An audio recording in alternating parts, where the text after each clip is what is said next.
Me llamo Titus y soy de la iglesia de Castelldefels. Si me pongo un poco más para que este pilar no obstruye, así mejora. Es un honor poder compartir con vosotros el mensaje de hoy que he titulado Somos Iglesia, somos uno. Pero yo no voy a ser el único que va a hablar. Os voy a pedir que habláis un poco entre vosotros, ¿vale? Y vamos a empezar practicando, girando a la persona que está a tu lado, izquierdo, derecho, atrás y delante. Buenos días. ¿Listos? Comenzar.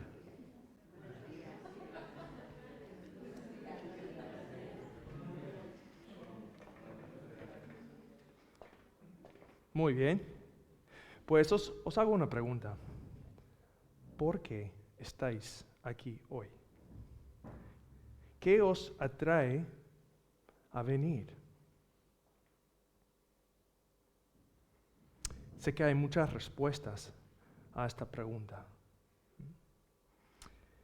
Pero una de las razones debe ser porque cuando estamos juntos, pertenecemos. Y no como en cualquier club social que se encuentre por ahí, sino porque somos uno. Somos una familia, somos un solo cuerpo, como celebramos hoy con el pan representando a Jesús. Y somos uno hoy y para siempre. Yo he venido porque me invitaron a predicar. Pero ¿sabes qué? Muchos de nosotros no nos conocimos ayer, pero hoy nos podemos llamar hermanos, ¿no? La iglesia, el cuerpo de Cristo, es una belleza. No hay nada como la iglesia en todo el mundo donde podemos experimentar esta comunidad juntos. Podemos viajar a cualquier sitio, como Colombia era, ¿no? Y sentir esta misma conexión, esta misma pertenencia, porque compartimos y tenemos el mismo Padre, que somos hermanos. Ahora, os confieso algo. No sabes qué va a confesar, ¿no? La semana pasada armé este rompecabezas con mi hijo de 7 años. Me hizo pensar en cómo la iglesia es similar a un rompecabezas.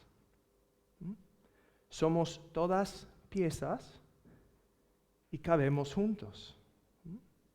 Entonces os pregunto, ¿qué otras cosas vienen a la mente haciendo la comparación entre la iglesia y un rompecabezas? Para mí me hace pensar que aunque hay diversas piezas de formas, colores, patrones, juntos forman una imagen completa. Cada pieza tiene su ubicación que contribuye a la belleza del conjunto. Y que cada pieza colocada en el lugar correcto sostiene y apoya a las demás. Pero esto aquí me costó horas con mi hijo, ¿no? Cuesta tiempo, dedicación, paciencia, compromiso y mucho trabajo. Y yo creo que Pablo también, el apóstol Pablo, le gustaba armar rompecabezas.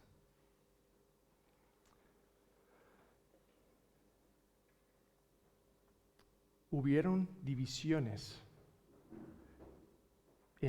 entre los cristianos de Éfeso, porque ellos no creían que formaban parte del mismo rompecabezas. Y Pablo está en medio de las divisiones y está corrigiendo estas distorsiones que hubo, ¿no?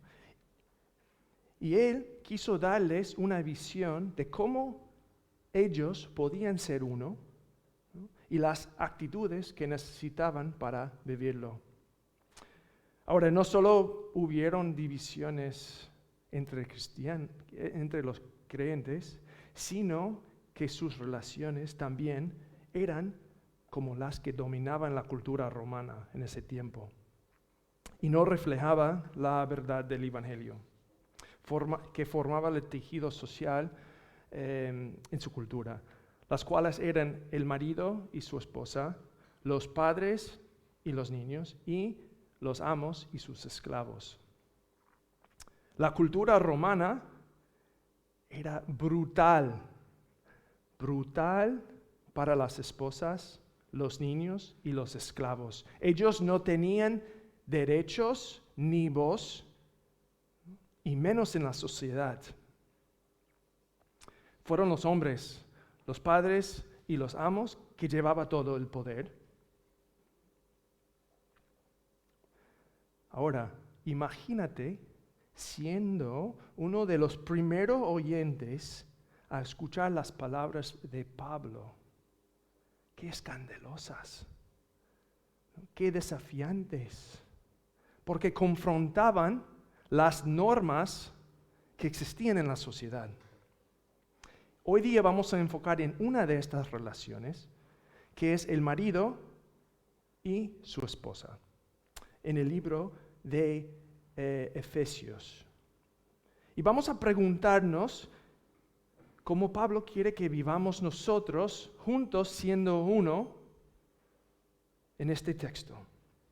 Entonces, os pido que me acompañen en la carta a los Efesios, capítulo 5, versículos 21 a 23. Estoy utilizando el NBI. Empezando en versículo 21 de capítulo 5.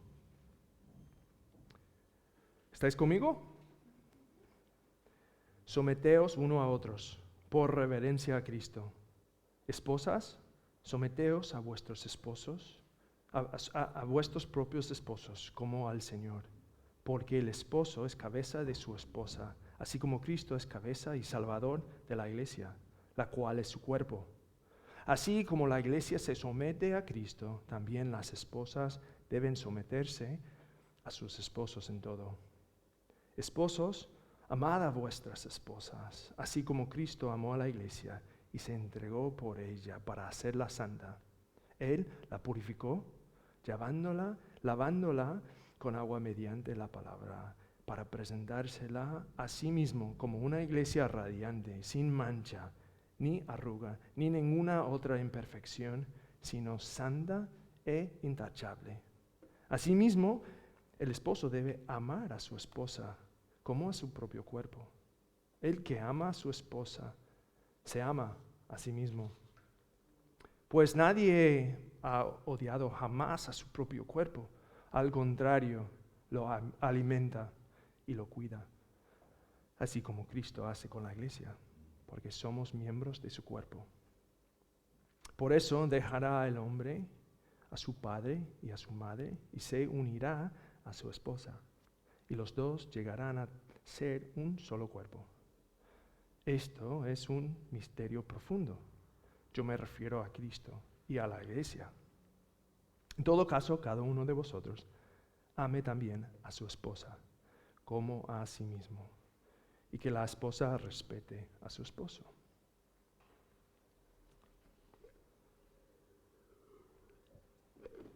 Ahora, por la cultura en que vivimos hoy, me imagino que la palabra sumisión, especialmente dirigida hacia las esposas, os choque un poco, ¿no?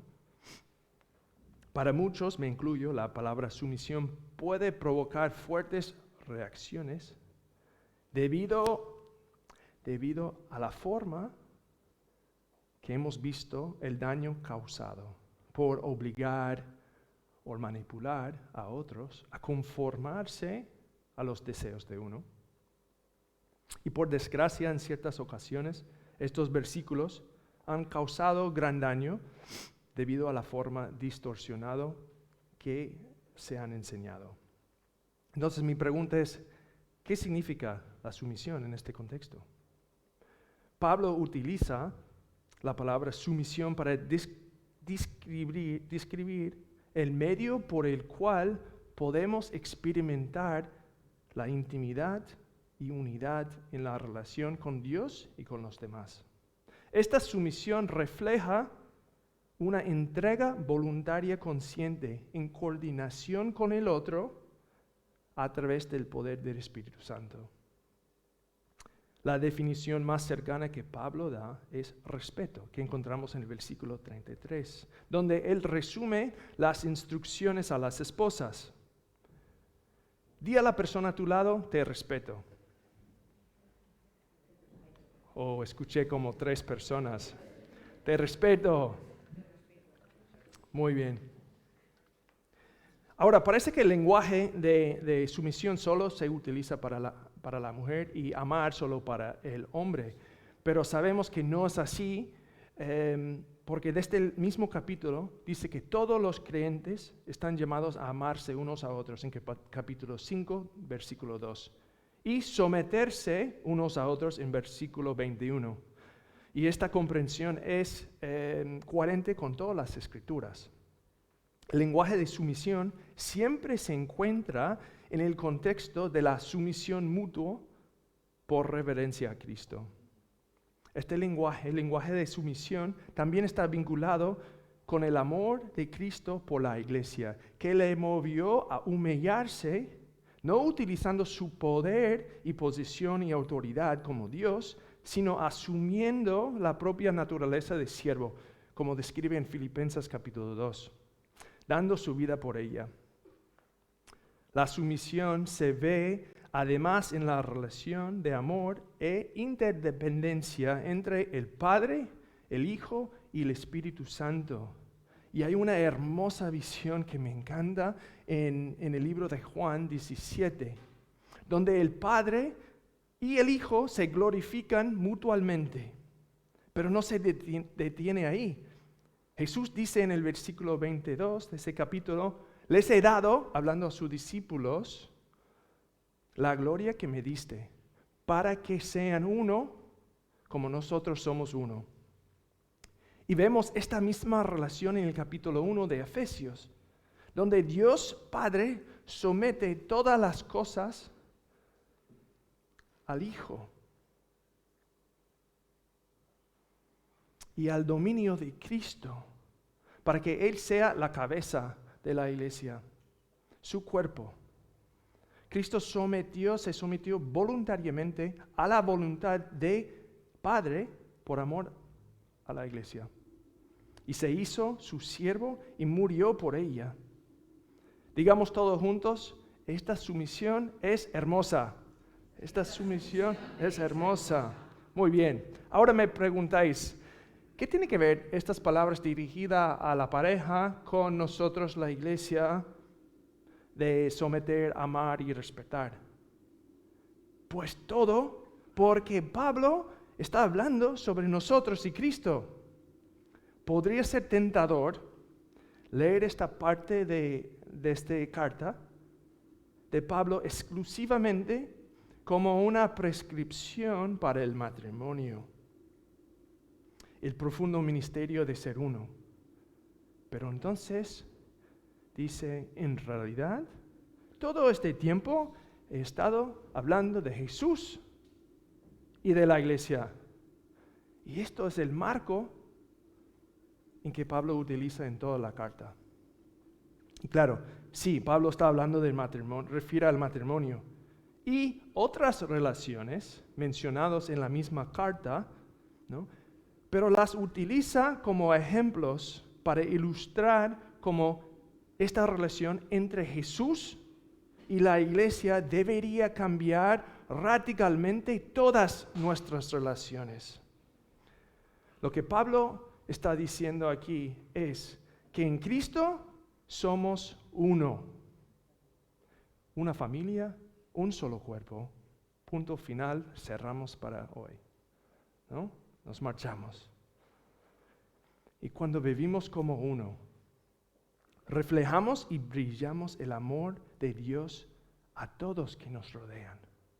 Repito, cuando vivimos como uno, reflejamos y brillamos el amor de Dios a todos que nos rodean. Diríjate a la persona a tu derecha y izquierda y diles, tú brillas el amor de Dios.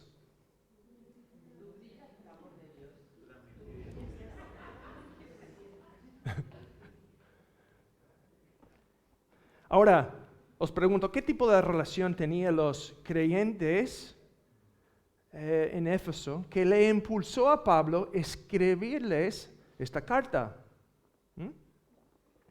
Sabemos por el capítulo 2, versículos 11 y 13, que entre los creyentes hubo distintos grupos y incluso entre estos grupos hubo fragmentaciones, ¿no?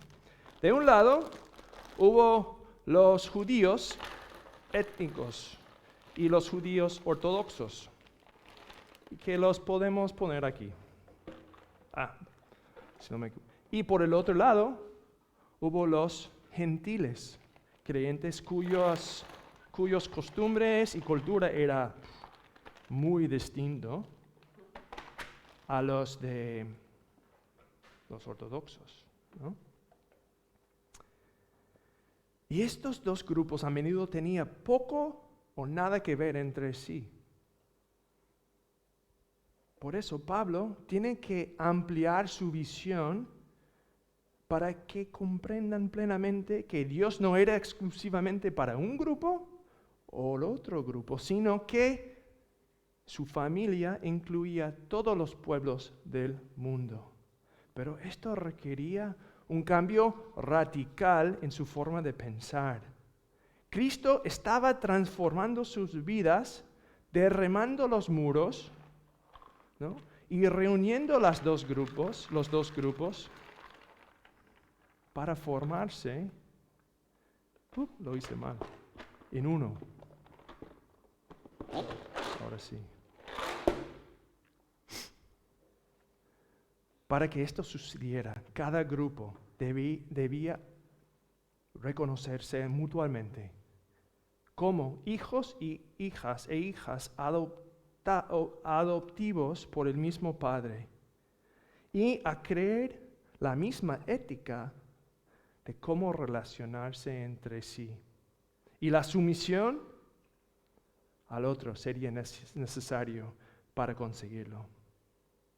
Y para ayudarles a entender que en Cristo son uno, Pablo utiliza dos metáforas a lo largo de la carta, que son familia y cuerpo. Vemos estos dos ejemplos. Familia. Somos hijos e hijas adoptados en una familia.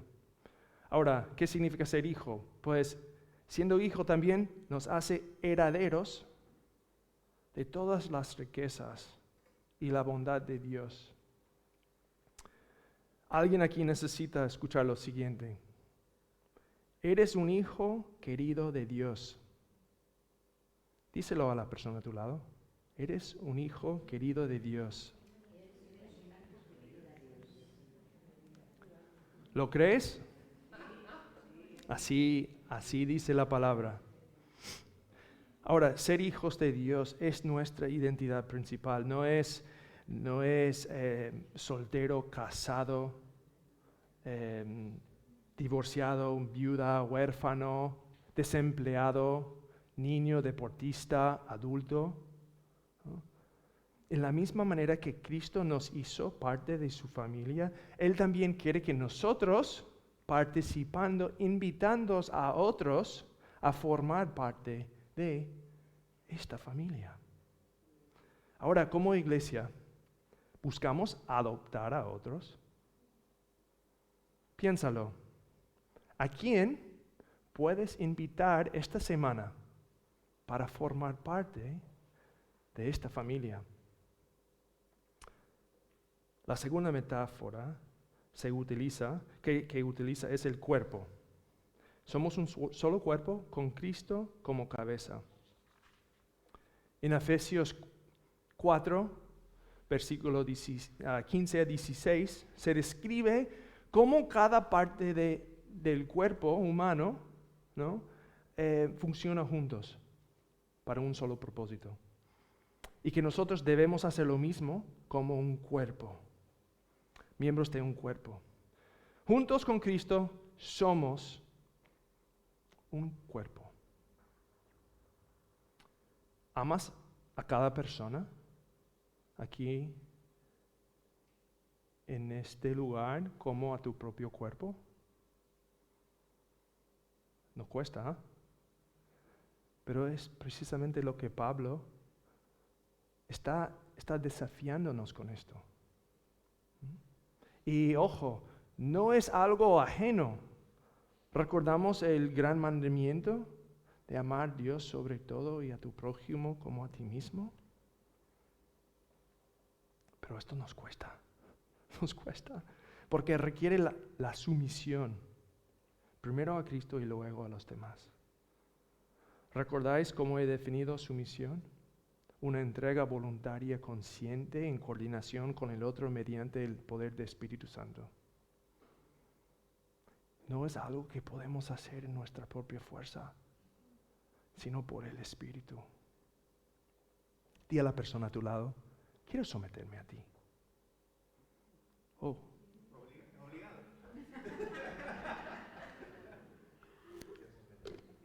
Oye, no escuché nada. Quiero someterme a ti. Dile a la persona a tu lado. Estamos definiendo la palabra de sumisión bíblica, que es algo positivo, algo bueno, es algo hermoso, ¿verdad? Y la manera que vivimos como cristianos, como iglesia, debe ser diferente de lo que vemos en el mundo. Debe llamar la atención, debe ser atractivo. Supongo que personas no creyentes que pasan por aquí la puerta los domingos por la mañana, pues que viéndonos cantando, orando, que llama la atención, ¿verdad?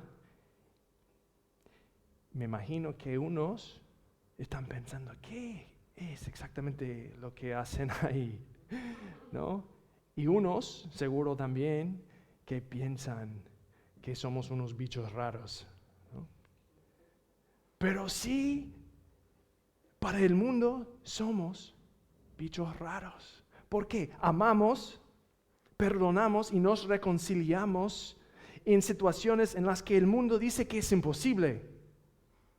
En Juan 13, 35, dice que todos sabrán por la manera que amamos. Di a la persona atrás de ti, somos bichos raros.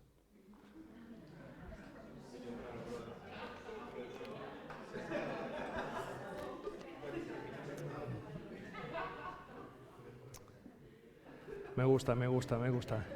Porque sí, ser diferente implica o significa ser un hijo de Dios y hermano con vosotros, con el propósito de amar y cuidarnos mutuamente, pues no hay nada mejor en la vida. Prefiero estar en esta familia donde podemos experimentar la gracia de Dios en nuestras vidas, siendo reales, vulnerables entre nosotros, donde podemos conocer, donde podemos amarnos unos a otros. Podemos vivir los unos para los otros. ¿Por qué? Porque Dios nos ha hecho uno, derramando su amor en nuestros corazones. Hagamos una pausa y para hacer una pregunta. ¿Qué pasa si no estás seguro de ser un miembro de esta familia? Yo sé que Pablo quería invitarte a formar parte de esta familia hoy. Pablo habló de esto en capítulo 1 de Efesios 13 a 14. Lo único que hace falta es creer en Jesús y confiar en Él con todo tu corazón y te hará hijo inmediatamente. ¿Quieres unirte a la familia de Dios? Pablo te diría, no te resistas más a Jesús. Ríndate a su amor y permite que su esperanza transforme su vida. Ser parte de la familia de Dios es hermoso. Pero vivir como uno, unidos en amor y espíritu, a veces nos cuesta. A veces no es fácil, ¿verdad? La realidad es que puedes sentir como estamos viviendo en un punto entre la imagen, ¿no?, el llamamiento de lo que debemos ser, y como el producto final, las piezas todas armadas. Puedes sentir que faltan piezas o que no se encuentran dónde ubicarlas, sentir que no caben, unas caídas, ¿no?, y otras botadas por ahí. La realidad que sentimos a veces. Pero la intención de Dios es que todas las piezas caben juntas, de manera que refleja su bondad y su amor. Sin embargo, a causa del pecado, solemos tener dificultades vivir como uno, ¿no? ¿Quién no ha experimentado? ¿Quién nunca ha experimentado algún tipo de dolor, engaño, disfunción, resentimiento en tu familia biológica, con empleados en trabajo, en colegio? ¿Alguien? Esto es una de las consecuencias de la caída descrita en Génesis. El pecado entró al mundo y trastocó todo. Nuestra relación entre nosotros y con Dios. Lamentablemente, a menudo estamos muy familiarizados con la forma en que esta ruptura afecta nuestras vidas. Además, la caída y el pecado atentan contra nuestras relaciones dentro de esta iglesia. Sin embargo, no debemos perder la esperanza, porque el pecado no tiene la última palabra. Cristo nos persigue activamente, recordándonos que por su Espíritu somos uno. Pablo sabe que el pecado distorsiona nuestra visión de quiénes somos. Y nos exhorta en capítulo 4, versículos 1 a 4, donde dice lo siguiente: por eso, que estoy preso por la causa del Señor, os ruego que viváis de una manera digna del llamamiento que habéis recibido, siempre humildes y amables, pacientes, tolerantes unos con otros en amor. Esforzaos por mantener la unidad del Espíritu mediante el vínculo de la paz. Hay solo un cuerpo y solo un Espíritu. Para nosotros hoy, yo creo que Pablo nos desafiaría a vivir de una manera digna del llamamiento. ¿Qué implicaría esto para esta iglesia? ¿Existen rencores, divisiones, conflictos que necesitáis reparar para estar más unidos como iglesia? Hoy es un buen día para hacerlo. Y seguro que Pablo también os felicitaría por muchas cosas también, por la fidelidad, la perseverancia de vuestro testimonio en este pueblo tras muchos años, mostrando el amor de Cristo con vuestras familias, vecinos, colegas de trabajo, alumnos en el colegio, ¿no? Termino con esta palabra. Cuando vivimos arraigados en el amor como uno, este amor inunde todas las demás relaciones en nuestras vidas. En Cristo, la esperanza que se manifiesta aquí entre vosotros en esta iglesia de San Feliu de Guichol es muchísimo más que todo lo que podemos imaginar o pedir, por el poder que obra eficazmente en vosotros. A Él sea la gloria en la iglesia y en Cristo Jesús por todas las generaciones y por los siglos de los siglos. Amén. Amén. Muchas gracias, hermanos.